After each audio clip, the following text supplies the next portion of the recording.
It was a sad but all too familiar story. The age of rampant greed and crushing student debt in colleges sneaked its way into the tuition-free institution meant for meritorious students, Cooper Union. Another institution destroyed by the forces of darkness. We fast forward to the year 2050. Walk this way, students. Be careful of all the rubble. Don't trip. There are jagged, sharp pieces of metal everywhere from 41 Cooper Square. That was the hideous building whose cost made some millions, but helped sink Cooper Union into hopeless debt. But Professor, didn't anyone try to stop it? Oh yes, the whole community. And it wasn't even designed by anyone at Cooper Union. Even though they had a great school of architecture right at Cooper. Let's keep walking. Over here is the head of Peter Cooper's statue. It's face down as a testament to the shame of the last president of Cooper Union. Whatever happened to him? Oh, you can see up there, off in the distance. That's Golden Parachute City.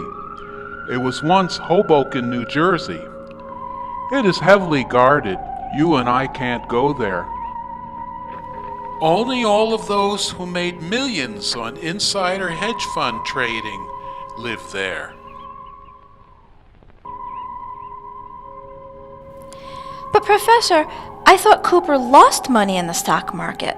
That's what they claimed, but as we learned in our underground college, money in the stock market is never lost or disappears. It simply trades hands.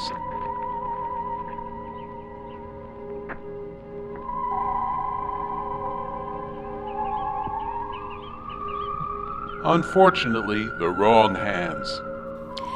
Oh, certainly not into the students' hands. As we keep walking, back to your history lesson. Cooper Union's 11th president was George Campbell. He initiated the building of 41 Cooper Square, which led to the end of Cooper Union.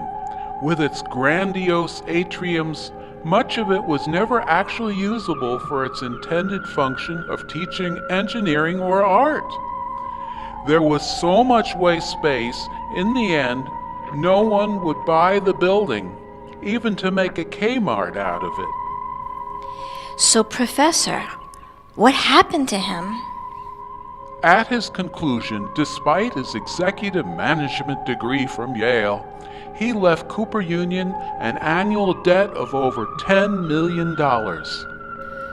So they must have fired him, didn't they? No. As a matter of fact, they awarded him $1,075,000 for leaving Cooper Union. I guess that was the only way they could get rid of him. I guess he won't find work anywhere else after leaving that trail of disasters. You think so, but he went on to become a trustee at Webb Institute, another college in New York. His comments there were that he was part of a culture that is very rare today. Indeed.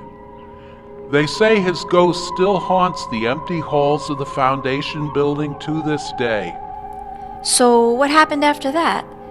Did things get better? No, they got worse, much worse.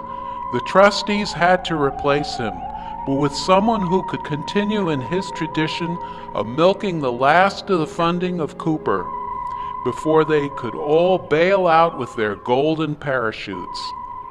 What's a golden parachute? It's when a head of a company gets millions of dollars just to leave, usually before they get caught doing any more damage.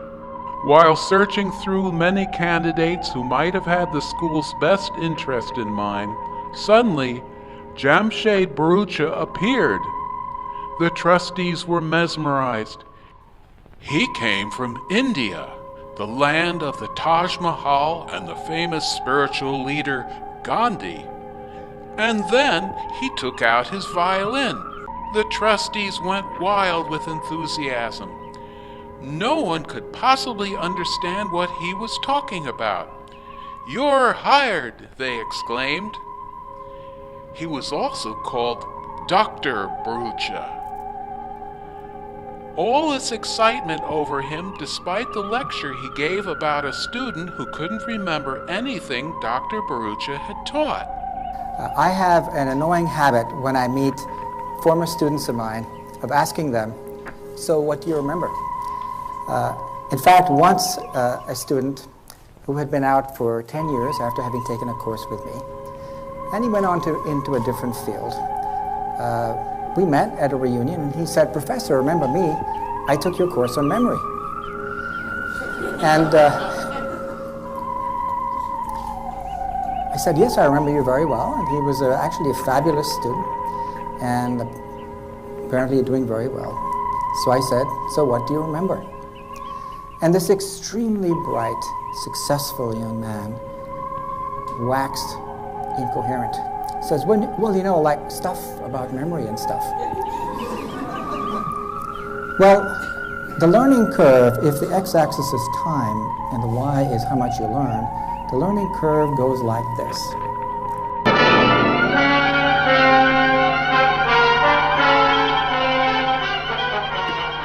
Didn't they look into his background? Why did he leave Tufts University? No one knows for sure. In his first year, he got $650,000 salary, spent $350,000 on his inauguration party, got $100,000 towards his housing, and spent $50,000 on a guest speaker at his inauguration. He cost the school well over $1 million in his first year. Wow. That's a lot of the school's money to spend after George Campbell caused so much financial trouble. When the donations from the angry alumni started to dwindle because of Barucha's wasteful spending, can you guess what he did next? He must have found ways to raise money for Cooper Union the way he claimed he did at the previous universities. No. Instead, he broke the school's 150-year tuition-free tradition. He started to charge tuition. Eventually, the school started to accept anyone who could just pay to get in. The tuition had to rise year after year to cover Barucha's maniacal spending spree. Also, the quality of the school dropped as he hired part-time adjuncts and student teachers instead of full professors to teach. How could the school survive like that? That's crazy. Well, it couldn't. They started to take out huge loans the way other companies on the verge of bankruptcy and large debt did. And then they too finally declared bankruptcy, but not before they bailed out with, golden parachutes. There seems to be no justice in this world. The students never even got to finish their degree that year, and Barucha, he went on to another college to do the same thing. Hey, Professor, look what I found over here. It looks like files. Files of the alumni who had donated to Cooper Union. Didn't they try to take legal action against the trustees and Barucha? Hey, this is the police.